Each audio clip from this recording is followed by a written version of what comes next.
Okay, today we're going to be talking about Democracy and Deficit, a book that Jim Buchanan and Dick Wagner wrote in 1977. And it is, what we're going to be talking about is section 11, Democracy and Keynesian Economics. And I did include some tables in there that we'll be referring to at the end of the lecture here. So Adam Smith in 1776, he wrote, "What is prudence in the conduct of every private family can scarce be folly in that of a great kingdom." So he's basically saying that, you know, over time, a great kingdom can't keep borrowing. He argues that eventually people aren't going to want to buy the debt of the government. And so then they won't be able to keep funding their expenditures, and it'll lead to all sorts of problems.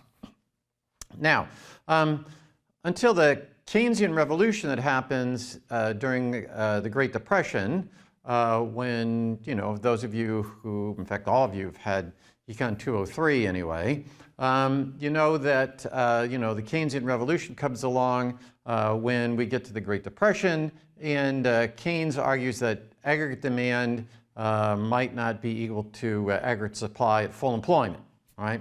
And so the idea is you need to shift the aggregate demand curve out to get you to the full employment equilibrium. Now, in the Keynesian model that you talked about in Econ 203 or 304, you don't really talk too much about the institutional framework within which that is set. That is, what is the public choice framework within which the macro model is set? Sort of the idea is that there's a benevolent dictator that goes through and figures out y equals c plus I plus g, and figures out what the marginal propensity to consume is, and goes through and what the optimal interest rate is, and solve all the equations, and okay, this is how much government spending should be, here's what the tax level should be, here's what the interest rate should be in order to get you to full employment. Now, of course, that is when public choice, what we try to do is take a look at, okay, but how does government really work, right? What's likely to happen once you have this Keynesian model out there? Again,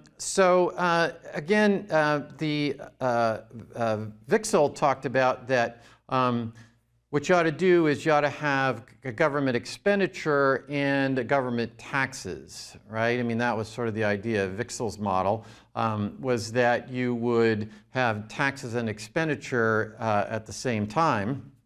And people would make a decision based on that, right? And you had this idea of unanimity, and you know, you could move things around and try to get it to very close to unanimity if you could. But the point was that, or one of the points that Vixel made was the expenditure and the tax policy ought to be interrelated. Now, if you're going to pay for the government expenditure, there's really sort of three ways that you can pay for that, right? If you have, if I have a government expenditure,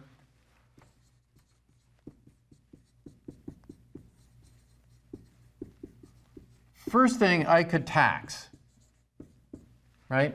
I could say, okay, we're going to spend more money on national defense, so what we're going to do is we're going to tax everybody to do that. A second thing that we could do is we could borrow. So we say, okay, we're going to spend another $300 billion on national defense, and so what we're going to do is we're going to sell $300 billion of US Treasury bonds. And the third way we could do it is we could inflate. That is, we just go ahead and create money. Those are really sort of the three things that you could do to try to fund a government expenditure. Now, when you borrow, the people that are lending the money do voluntarily. But then how do you pay that back? You have to pay that back if I borrow, if the Treasury goes out and borrows a $1,000 bond, or $1,000 by selling a $1,000 bond. The people who are buying the bond do that voluntarily. But how do you pay that back? If you pay it back by taxing, then the people that pay the bond back, they do it under taxation, and so those costs are imposed on the people in the future. So that if I were to sell a $1,000 bond to be paid back 10 years from now, right? People in the future are going to have to be paying the taxes to pay the interest, and they're going to have to be paying the taxes to pay the $1,000 back. Now, an important thing about thinking about government debt and government deficits, it alters the time sequence. Alters the time sequence between when you get to the expenditure and the payments.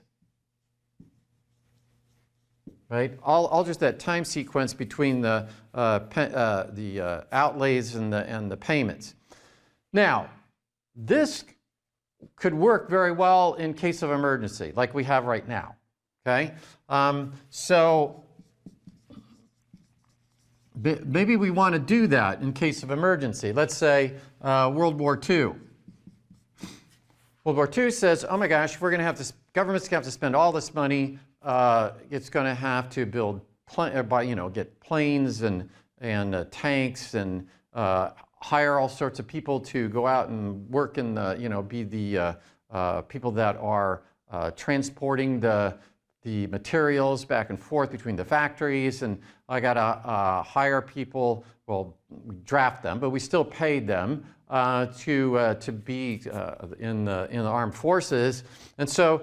We had an emergency in World War II says, okay, hey, we're going to have to spend all this money right now. This is an emergency. We're going to spread the cost of this out over time. We are observing that right now. One of the reasons that you guys aren't sitting in this classroom is because we have this coronavirus emergency. And that's causing all sorts of problems for people that operate small business. Let's say you're a hairstylist. You cannot sell any of your services over the next who knows how long, right? Or if you're a bar, you can't have people coming in and drinking, and so you have this short-run cost of no revenues coming in.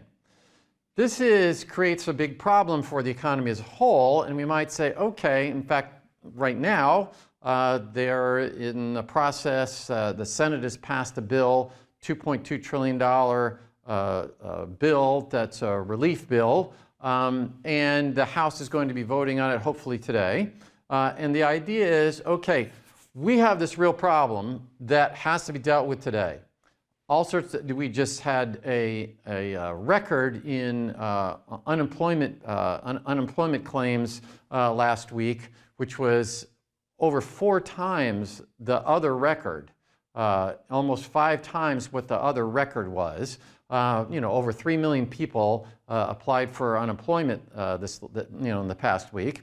And so we've got all these problems here. How are we going to keep it so that the economy can stay afloat? Well, this is an emergency. And we say, okay, part of this bill, for example, makes it so that you get $600 above what the state unemployment is. It's extended for I believe maybe 4 months. I'm not sure exactly, can't remember what the bill says. But it's extended over a period of time, a longer period of time than you'd expect in terms of unemployment benefits. And it allows unemployment benefits to be paid by people who are self-employed and all sorts of things to try to deal with that. And so we're saying, okay, if what we did is we sell 30-year Treasury bonds,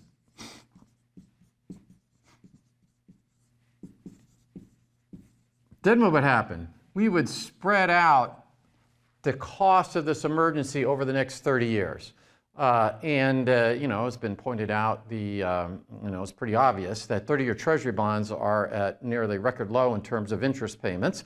So the federal government could borrow this, you know, borrow for the, you know, $2.2 trillion, sell $2.2 trillion in Treasury bonds at less than 2% interest, and spread out the cost of this emergency over time. So that would make sense. Another way that it might make sense is, what if you are funding long-lived capital? So, for example, a bridge or a road. Now, let's say it lasts for 20 years, right? What it might make sense to do is to say, okay, we're going to sell a bond that is going to be paid out over 20 years, and then people will be paying for it as the road is being used. And if the people who are using the road are the same people that are paying the taxes, then you'll be spreading it out over a long period of time. If you said, well, we're not going to build the road until we've got you know, it's a road costs about $1 million per mile to put together. We say, okay, we're going to put 20 miles of US 12, and we're not going to build it until we've collected $20 million. Then, boom, we pay the $20 million. The taxpayers pay that $20 million right now. We're not going to borrow. The taxpayers are going to pay that $20 million. And then you move out of the area a year after you've paid the taxes to pay for the road. It might make more sense to say, we're going to fund any sort of long-term capital expenditure, roads, bridges, that kind of thing, and we're going to fund it over a long period of time. Now, notice that if an individual borrows, sort of making comments on borrowing, if an individual borrows, okay, they are responsible. If an individual borrows, they are responsible for paying it back, right? That is, if you went out and borrowed $50,000 from you know, County National Bank in order to start a business or something like that, you'd have to be the one that pays for it. But if a citizen votes, like if you're a, we'll just put it this way, if you're a citizen in a government, it's not determinate what you're going to pay. Like, what is your share? But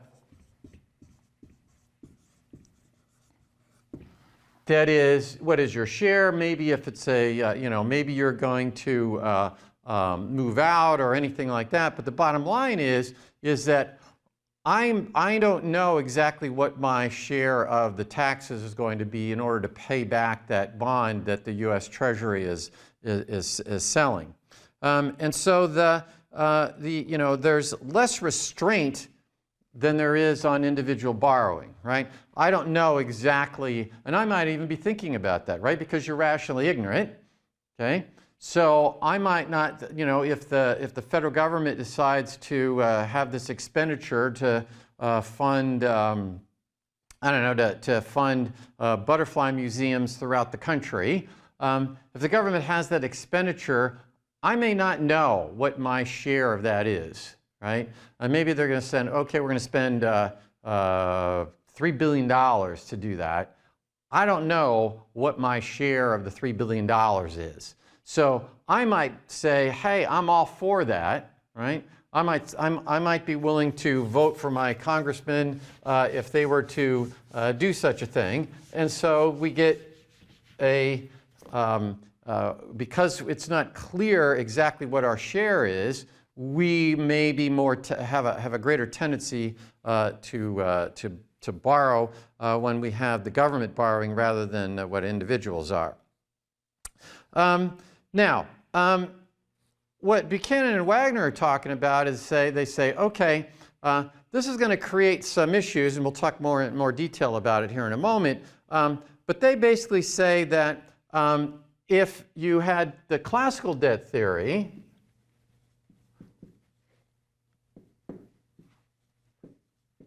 that is what we were talking about with Adam Smith, that says, okay, you borrow when there's an emergency, but you don't generally borrow. And once the emergency's over, then you pay back the loan, right? You pay back your government debt. If that's the way we do it, they said, if you have classical debt theory, you would have an inhibiting effect on government growth.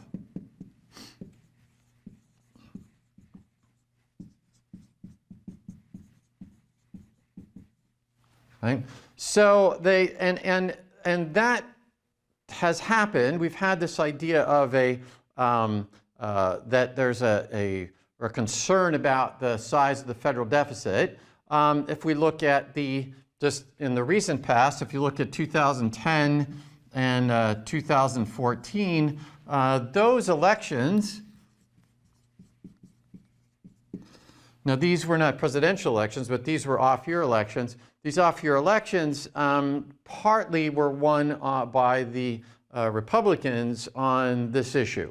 If you're 2014 was the, you might not remember, but 2014 was the Tea Party election. But we also had an election in 2010 where the Republicans focused on this in the congressional races, focused on this debt issue. Now, when Keynesian model came along, and Keynes said, you know what, deficits don't really matter, right? When you take the Econ 203 class, what did you learn? You learned that if you were a place where you had aggregate demand, right? You had aggregate supply looked sort of like that at full employment, and you had aggregate demand that looked like this, right? And you had some sort of price index here, and you had real GDP here. This was the quantity at full employment, right? And even you could 105 class, we talked about this. So the idea was to shift, what you needed to do was shift that aggregate demand curve out that way. And one was the way that you did that was to increase government spending and reduce taxes, right? Because government spending directly increased aggregate demand, and reducing taxes resulted in higher personal income, disposable personal income, which led to higher consumption. You could also have the Federal Reserve lower interest rates in order to increase investment demand, but the idea was to shift this here. And so what did you want to do? If you're in a recession, you wanted G to go up, and you wanted T to go down, and so the idea is that you would run a deficit. That was a good thing. Well, once you got this idea that you could run deficits and it really didn't matter too much, that altered people's restraint on using the political process in order to increase government spending and to gain for me, that is to rent, we were talking about rent seeking. Right? There's more incentive to rent seek if I know that the congressional folks think that you can run deficits and it's not a problem.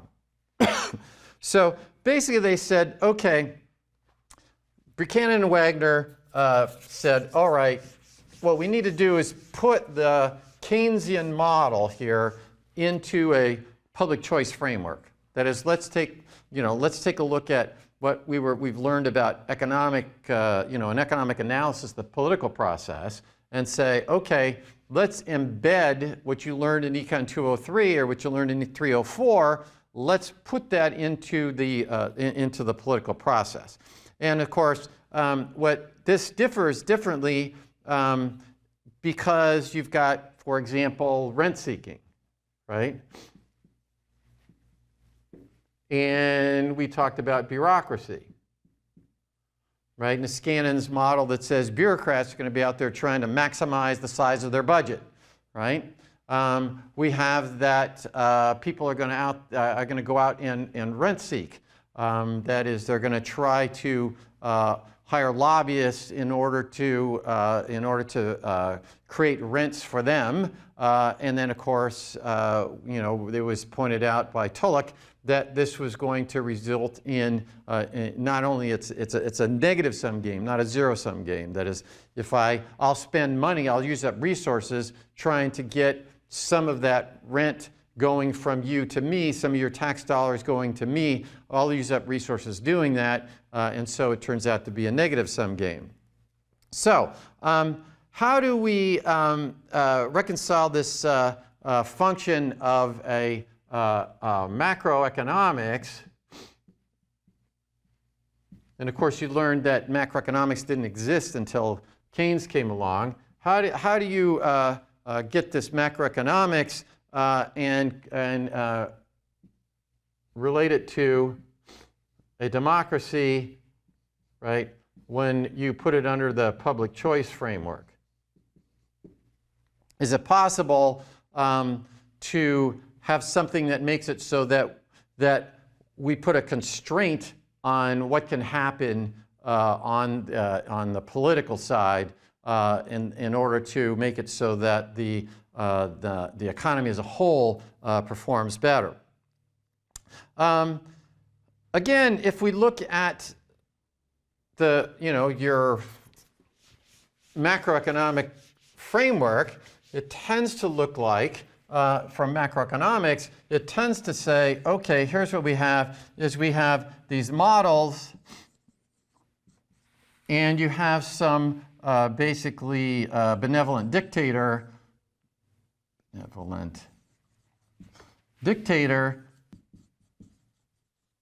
and they figure out what G should be, what taxes should be, what the interest rate should be, and they know what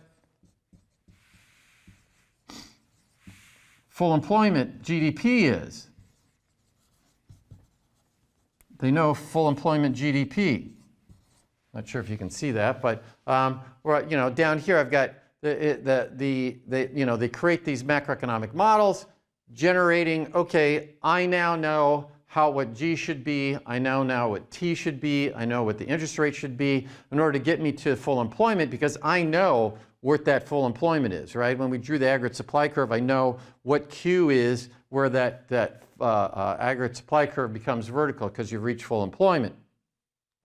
And they also tend to think that we can avoid these policy mistakes. That is, if we've now figured out the models better, if we now have a better sense of how this macroeconomic model works, then we can solve the problems that we had before. Rather than thinking, okay, maybe this is part of this is due to the institutional framework that we've got within a public choice setting. In fact, if you go back to Paul Samuelson, whose macroeconomic textbook really sort of dominated the academic world for decades. In 1963, that was when it really started to become the big macroeconomics textbook that you would get in any higher education setting. Basically, that 1963 said, you know what? You're going to mostly use fiscal policy because, remember back to 2003, you have this liquidity trap, right? If you remember from 203 or 304, what happens in a liquidity trap? That is, if your interest rates go down, investment stays the same. That is, remember that. Why do you want to lower interest rates? What does monetary policy work like? Monetary policy works that you increase the money supply in order to reduce interest rates. When you reduce interest rates, investment demand goes up. but it may be that investment demand is what Keynes called animal spirits. Right now, interest rates could be 0, and you might say, you know what, I really don't think I want to open up a restaurant right now. Okay, I don't want to increase the capital stock by building a building where I'm going to build a new motel, right, or a new hotel. Okay, probably not going to do that right now, even at 0 interest rates. So we would be in a liquidity trap that was Keynes talked about. Now, what does that mean? It means that you tend to rely on fiscal policy. So Keynes was focusing on fiscal policy as the mechanism to do that. And again, if you 203 and 304, you learned about the Phillips Curve, and that says the Phillips Curve says that there's a trade-off, right, between inflation and unemployment, and that we can reduce unemployment by increasing inflation.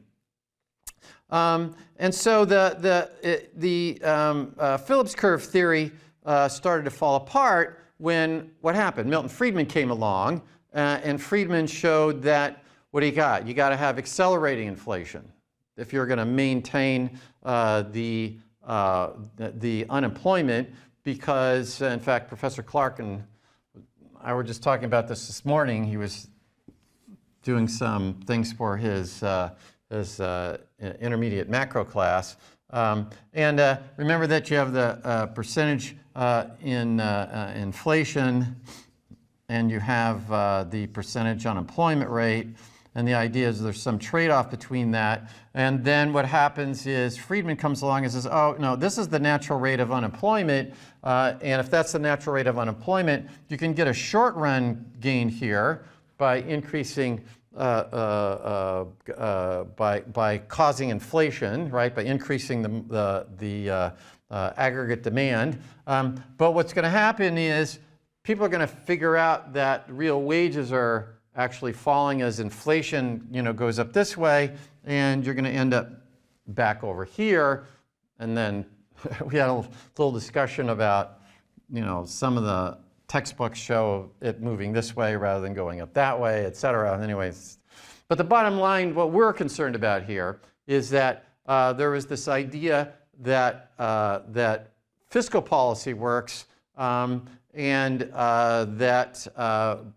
what you can do is you can increase inflation, and that will, when you increase inflation, then you end up with a reduction in unemployment. And Keynes or Friedman says, well, that only works because you're fooling people and you're making them think that their real wage went up when it really didn't go up. Their nominal wage went up, but when the inflation comes along, their real wage actually comes back, and people figure this out, and then the next time they ask for higher wages, and so you get this cycle of coming back to whatever the natural rate of unemployment is. So there's this debate going on between the monetarists and the Keynesians, but the bottom line is that can I,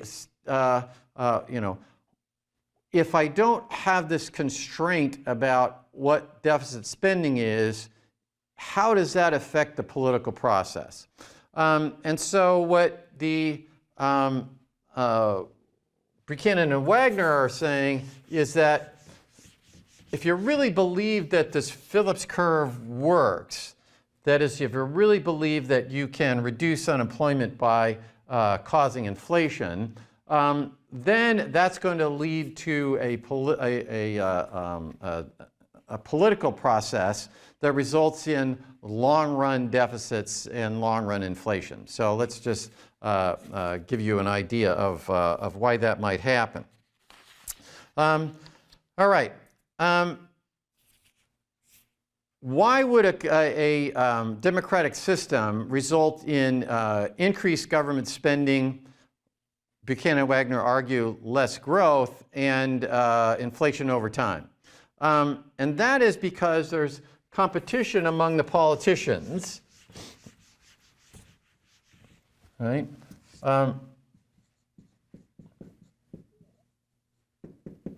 What are the politicians saying? They're trying to I'm trying you to get for vote for me, okay? And so what do? I'm running for office, so I say I'm gonna increase government spending and I'm gonna lower the taxes. Okay? I'm gonna have I'm gonna promise a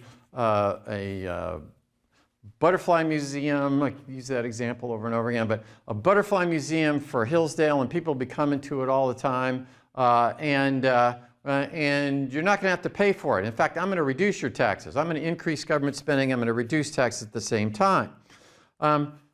So you're a rationally ignorant voter, okay? Somebody else comes who's running against me. The other person that's running against me says, well, you know what? We could try to get a butterfly museum for Hillsdale, but if we do, we're going to have to raise your taxes in order to make that, in order to have that happen, right? So I'm promising you the butterfly museum and lowering your taxes, and the other person is saying, oh no, we need to have a balanced budget, so if we're going to have a balanced budget, if I increase government spending for your butterfly museum, we're going to have to raise taxes in order to offset that. Well, who are you going to vote for, right? You're going to vote for the person that's going to promise you an increased government spending and a reduction in taxes. So what they argue is this creates a bias towards government getting bigger and inflation. That is, we will have inflation over time. In a democratic government will tend to increase government spending and get big. Government's going to get bigger, and we're going to have an inflationary bias over time. Keynes, if you really read Keynes, Keynes thought that what you ought to do is once you've gotten yourself where aggregate demand is equal to aggregate supply, and now you're at you're at full employment, that over time what you ought to do is you ought to go ahead and try to reduce spending. You'll recall that if you had the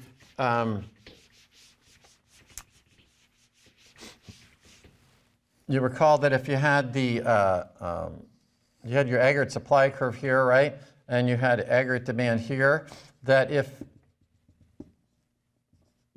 you were getting too much aggregate demand, right? What would happen? You'd be getting price inflation, but no increase. This was Q, right? And this was Q star here, whereas full employment, and this is percentage change in price. Well, then what would happen is you'd want to decrease aggregate demand, right? If you have price inflation and you're beyond full employment and you keep increasing aggregate demand, then all you're going to do is drive up prices. And so what you ought to do is you ought to reduce aggregate demand by reducing government spending or increasing taxes to move the aggregate demand curve down to that optimal point where you have full employment with the least amount of inflation that you would have. Actually, this is not percentage change in P. I was getting my, this was some sort of consumer price index, right? There's some price index there, not, I was getting my Phillips curve part stuck in there. But anyway, we know that the point here, though, the point that I'm trying to make is that, and that Buchanan and Wagner are trying to make, is that there was still an idea within Keynes that at some point you might want to reduce government spending and increase taxes if you're just driving up inflation and you weren't increasing the output beyond the point. You couldn't increase output beyond the point where you were at full employment. And that political competition wouldn't really allow that to happen. That is, you running against me, even if we were here, I'd be telling you, hey, I can bring all this stuff to our district and we're not going to have to raise taxes at all. Now, just some points that are that Buchanan and Wagner make in the book that are interesting to think about is that the market competition is continuous.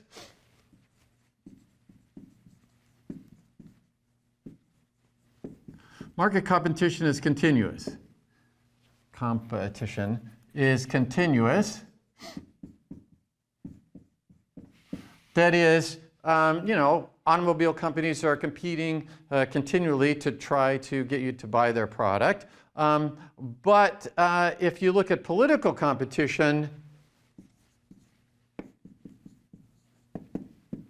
is intermittent. That is, right, you vote for the president every 4 years.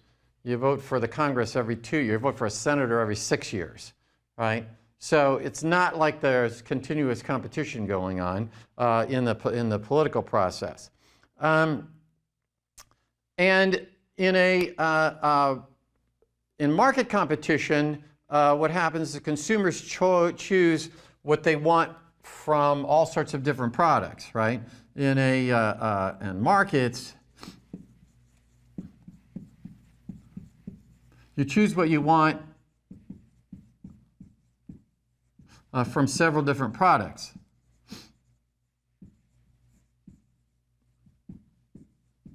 Whereas in a political market, if it's political market, what do you get? You get all or nothing, right? That is, if you don't get to say, I get 60% of Donald Trump and I get 40% of Hillary Clinton. You either get all of Donald Trump or you get all of Hillary Clinton. Or you get all of Tim Walberg or all of whoever, I don't even remember who was running against Tim Walberg.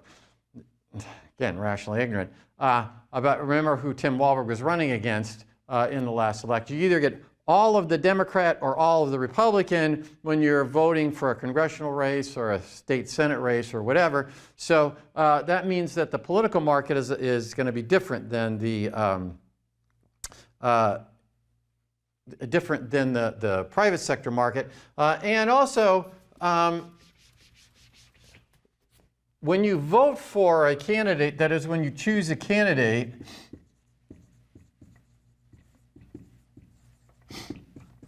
they're not bound by, you know, whatever promises they made. Right? When you get a car, that's a little bit different, right? When you buy a product, then you know what you've got. You know there's a guarantee on it or whatever, or if they if Kleenex tissues don't work very well, then what happens is you stop buying Kleenex tissues and you buy a different kind of tissue. Okay? Whereas the political, the potential, when you're buying Kleenex tissue, you know what you're getting. When you vote for a candidate, you don't know exactly what you're getting. Remember, you don't remember, but there was one of the reasons that George Bush, what did he say? The first Bush said, read my lips, no new taxes. But then what happened? Supported an increase in taxes. So you're rationally ignorant. We've talked about this. You don't even know what your congressman has been doing on various issues. So it's a different model when you look at the political market versus the market in goods and services. Now notice that if I were to create a budget surplus, suppose we said, okay, what we do know, right now, your federal debt is about $24 trillion, okay? Not counting the $2.2 trillion or whatever is going to come out of this bill that the House is supposed to be voting on today, okay? If we look at what that is, how could I reduce that government debt? Suppose we said, you know what? We really need to do something about that government debt. Okay, so how to reduce government debt?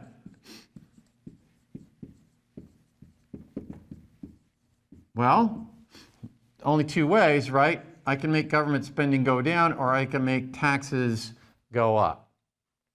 Now, either of these create losers, right? I don't get the government program that I thought I was going to get. You don't get the government program you thought you were going to get.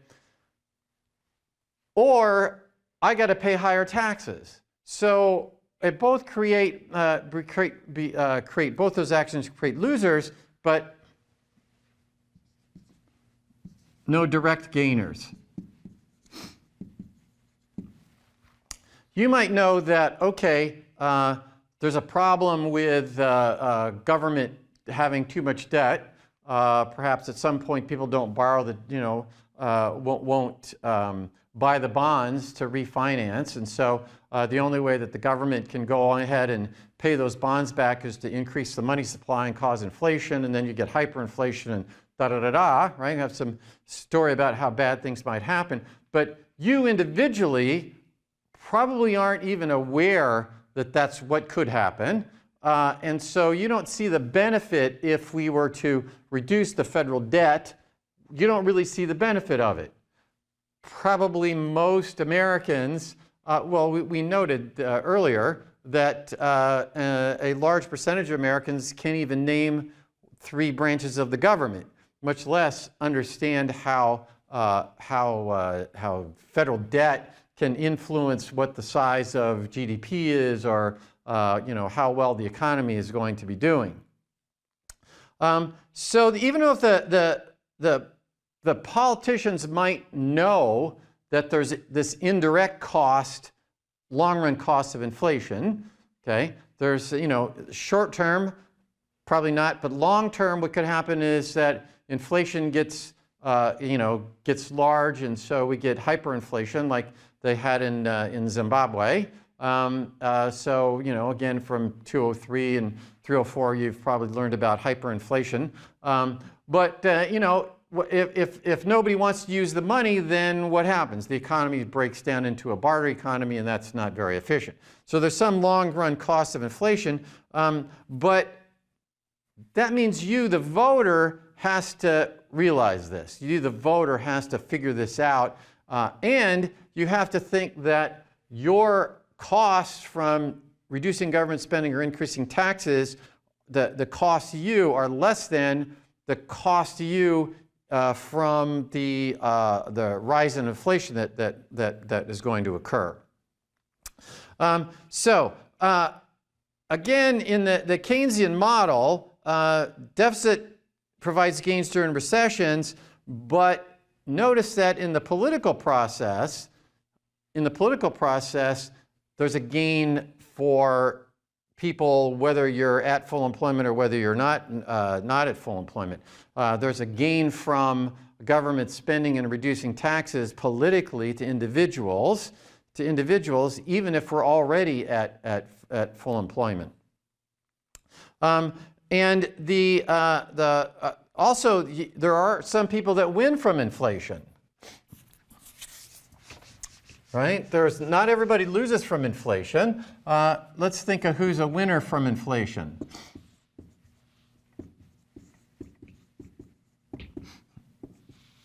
People who are borrowers.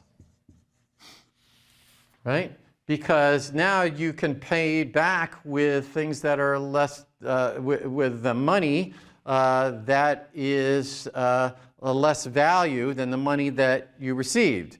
Again, if you think back to William Jennings Bryan's speech, right, about the Cross of Gold speech, what did he really want? He wanted to use silver as a monetary base rather than gold, because that would allow more money to be out there. And who was in favor of William Jennings Bryan was like the farmers, right? Because farmers tend to borrow. And they, if they're large borrowers, and who's the largest borrower of all, of course, is your federal government. And so if you can pay back with dollars that are worth less, then the real cost of borrowing has gone down. So borrowers tend to be in favor of, borrowers tend to generate, to gain from inflation. Now, what Buchanan and Wagner argue is that, of course, and the title of their book is Democracy and Deficit, a Legacy of Lord Keynes, right? So what is the title saying? It's saying that democracy leads to deficits, and what caused it was this breakdown of the classical idea of debt. That is, Keynes is saying, hey, deficits don't really matter, particularly in a recession, but it follows up with, okay, maybe deficits don't matter at all. So what happens here is that there's a breakdown of this budgetary process in a competitive democracy. What happens? Remember that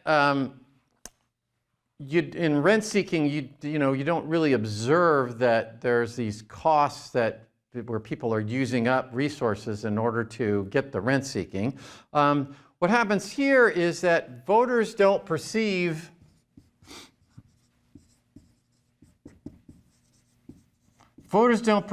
the true cost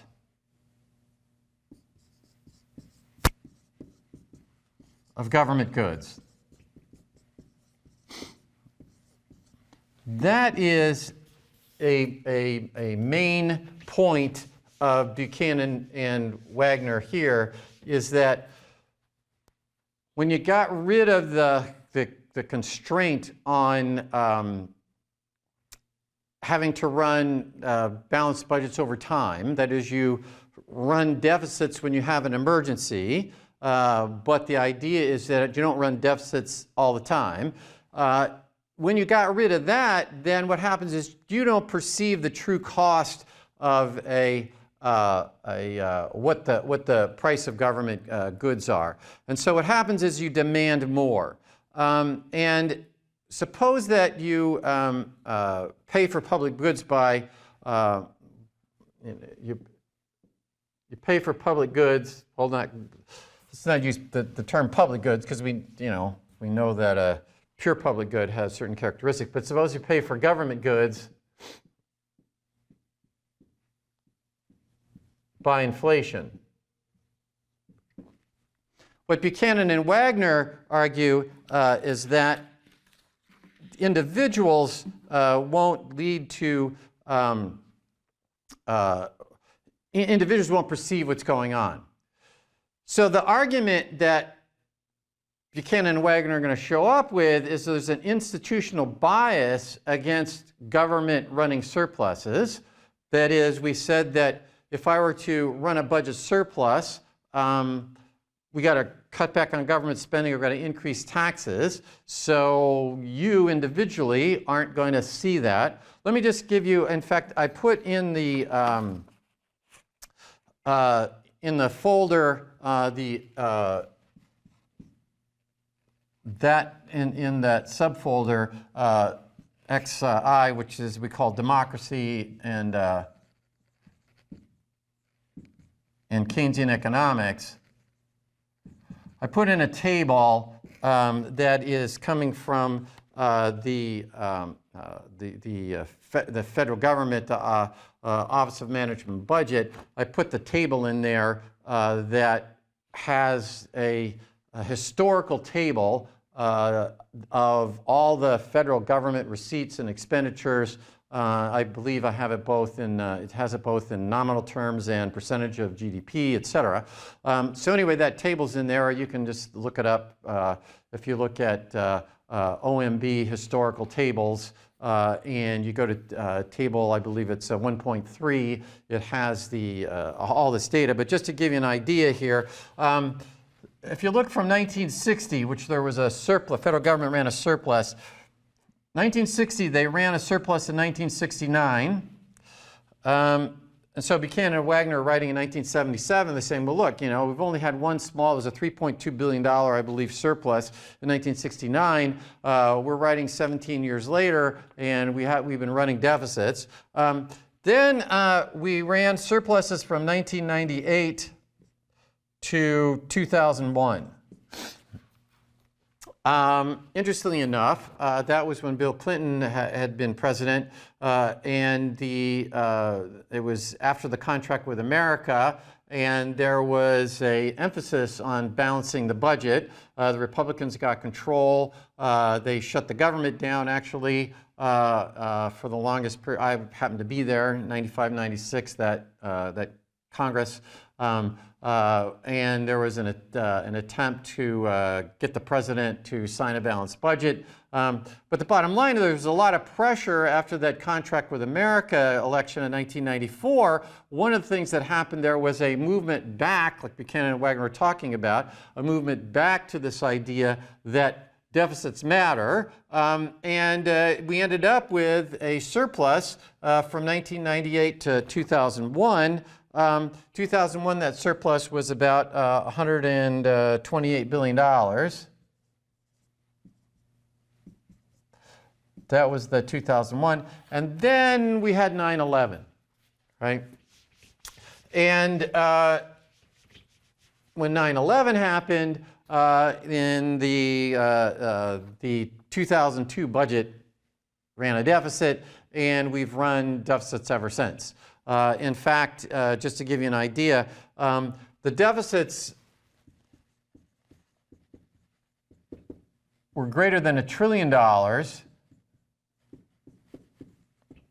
And remember, the first $1 trillion budget doesn't happen until Ronald Reagan, I believe in 1984 or so was the first $1 trillion budget. The $1 trillion deficits were in 2009 through 2012.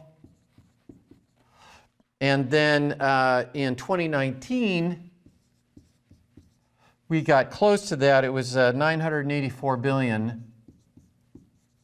And of course, now 2020 is going to be, well, it was already supposed to be over $1 trillion. And of course, with the $2.2 trillion emergency bill, that is, it's going to be excess of $1 trillion. Okay?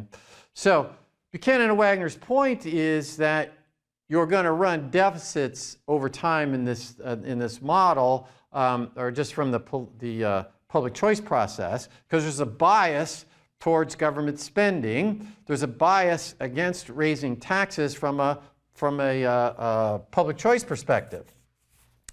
Now, suppose that that this is the case, then what we'll see is that there's going to be a effect on the Federal Reserve as well. That is, the idea is that, is the Fed really independent, right? Is the Fed independent?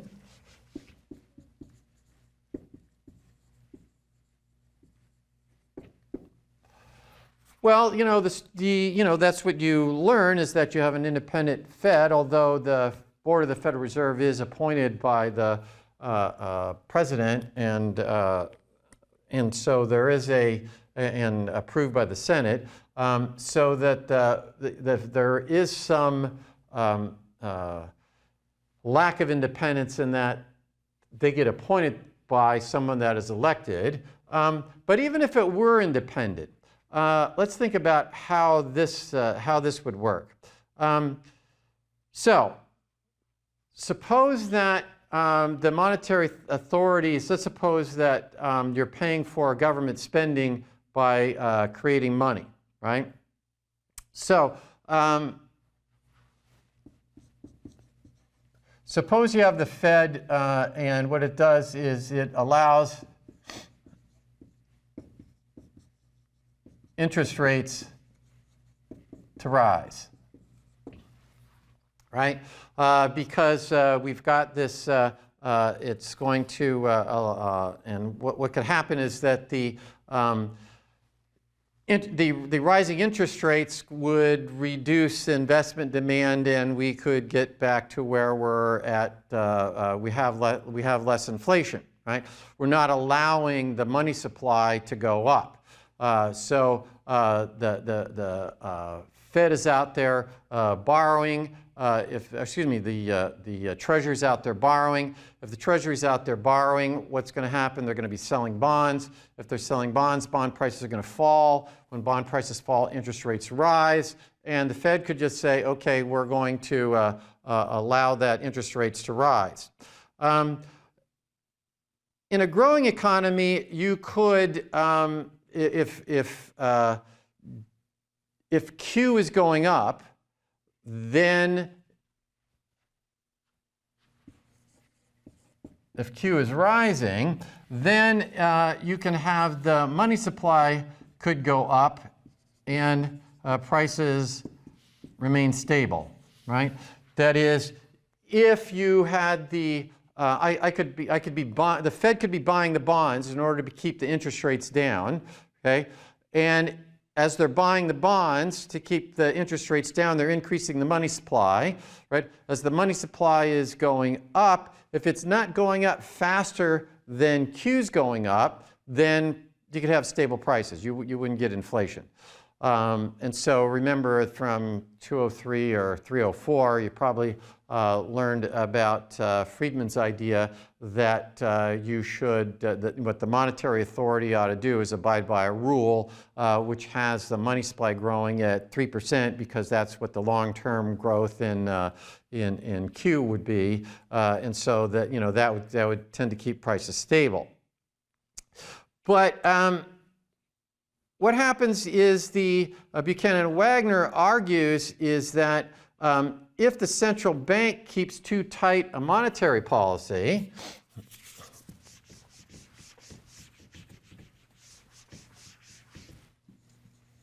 if the central bank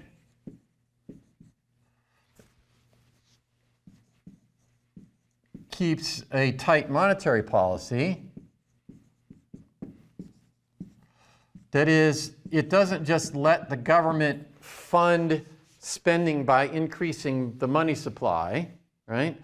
We're not going to increase the money supply in order to fund this government borrowing and government expenditures. If the central bank kept the monetary policy tight, what's going to happen is interest rates rise.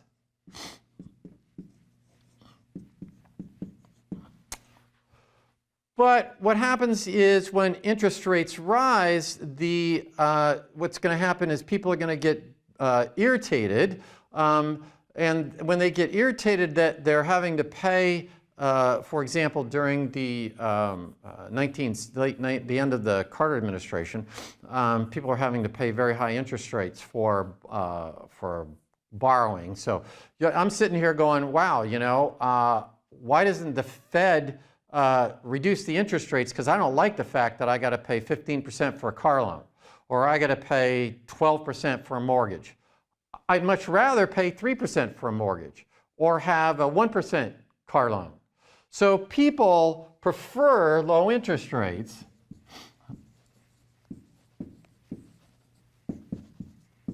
if they're borrowers.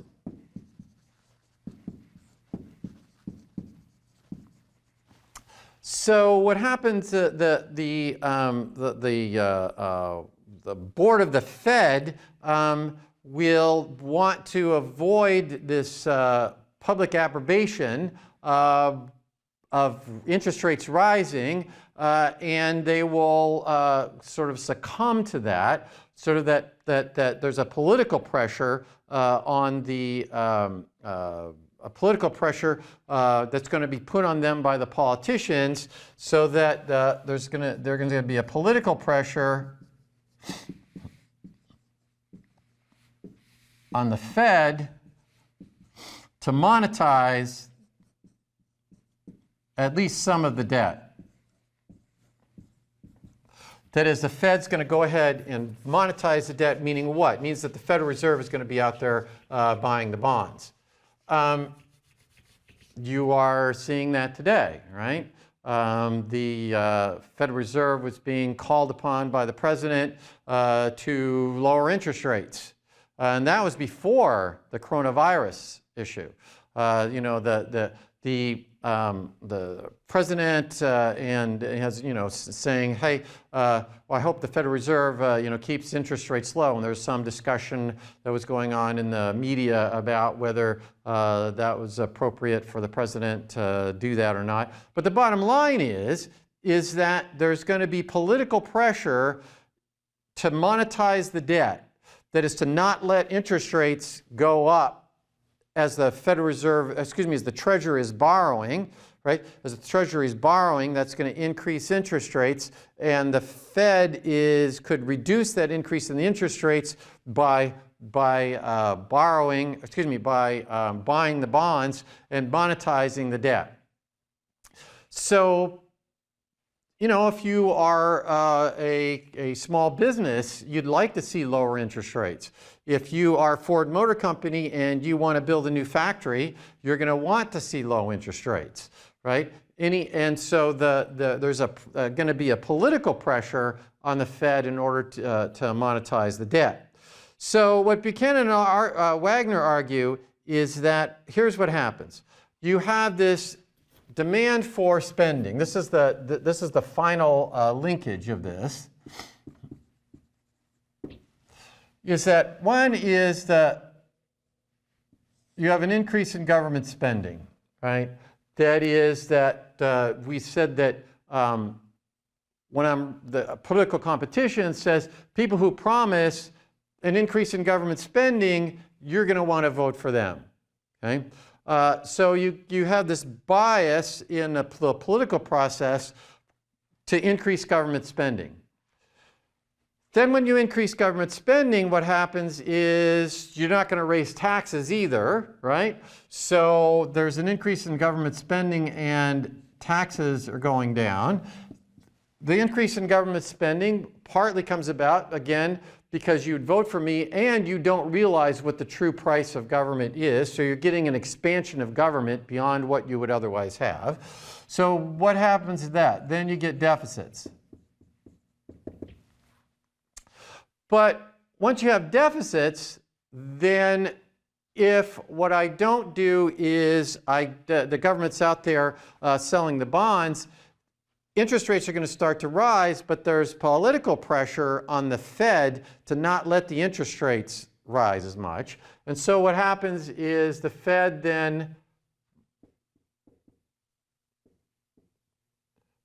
buys the debt. And of course, when the Fed buys the debt, what does that do? That causes inflation. And so the Buchanan and Wagner story is that within the public choice framework, that what happens is you get an increase in government spending, you get deficits over time. These deficits are then monetized by the Federal Reserve buying the bonds. And why does that all happen? That is, citizens, what happens? Citizens see the benefit from government spending going up and taxes going down, and but they blame inflation. Who do they blame inflation on? They tend to blame inflation on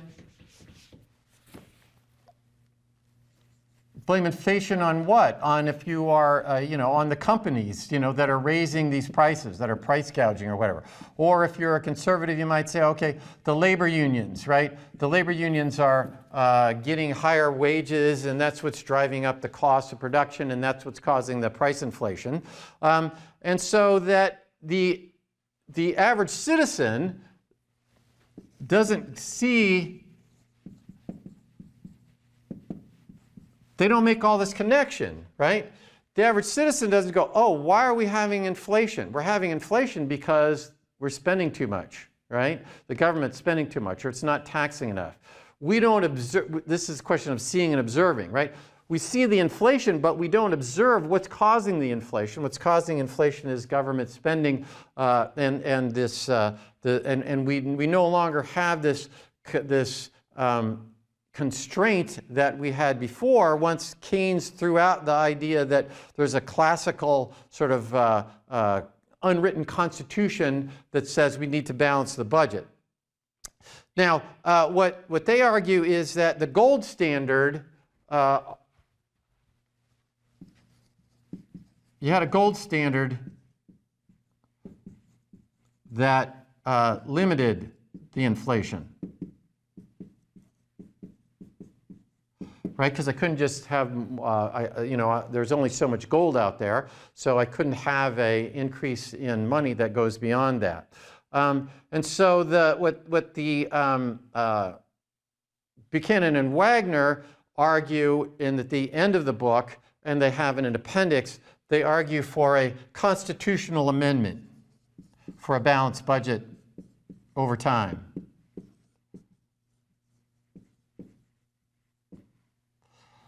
For a balanced budget. And occasionally this thing comes up. In fact, there was an Article 5 attempt to call for a constitutional amendment to Article 5 to have a where the constitutional commission would be there, and you have a vote, and the question was if we had a constitutional convention, if we had an Article 5 convention, would it lead to all sorts of other things? It came very close to getting the 2/3 vote of the different states to call for the convention. It sort of petered out, but when I was still on the Senate policy staff, Michigan was talking about that, and we had there was an attempt to get Michigan's legislature to vote for a call for this constitutional convention, and so that's sort of gone by the wayside. But occasionally you see you see a restoration of this idea that we ought to have a balanced budget. We were just talking about that. But in 1992, Ross Perot was a major candidate. He was a minor party candidate, but actually gathered up enough votes in 1992 when running for president, focusing on this balanced budget amendment that it led to Bill Clinton becoming president. But anyway, the point here is that Buchanan and Wagner are arguing that prior to Keynes, there was this sort of unwritten constitution that said that over time, governments should balance their budget. Keynes comes in and overthrows that. Keynes comes in, and this idea that deficits don't matter changes people's attitudes. And when it changes people's attitudes about that, it changes what happens in the public choice framework. That is, competition among people running for office makes it so that you're more likely to vote for somebody that increases government spending and reduces taxes because now you don't think that there's a need to balance the budget. And so that leads people's misperception about what the cost of true government is. Government, therefore, tends to increase government spending, reduce taxes, and run deficits. These deficits then if the Federal Reserve isn't out there buying up the bonds, it's going to drive up interest rates. But as the interest rates go up, the Fed has political pressure to go ahead and monetize some of that debt is by buying up the bonds in order to keep the interest rates low. And what is that? That increases the money supply, and what does that do? That leads to inflation, and so the government spending and reduced taxes is really being paid for by inflation, but the average person doesn't understand that. And so what they argue is that over time what you get is low-grade inflation in a democratic framework over long periods of time, and that you have a growth in government over time, and you have constant deficits over time. And of course, that's what we're observing now. All right, so that finishes the part on the democracy and its government spending in the framework of democracy. The next thing that we'll be talking about is whether people move about and vote with their feet. This is Charles Thibault's theory of clubs, and so we'll. Buchanan's theory of clubs, but Charles Thibault's hypothesis about local governments, that is, people will move in response to when they don't have the government spending and government taxes situation that they like locally, rather than try to affect the political process, they'll just move somewhere else. And so that will be the next section that we talk about.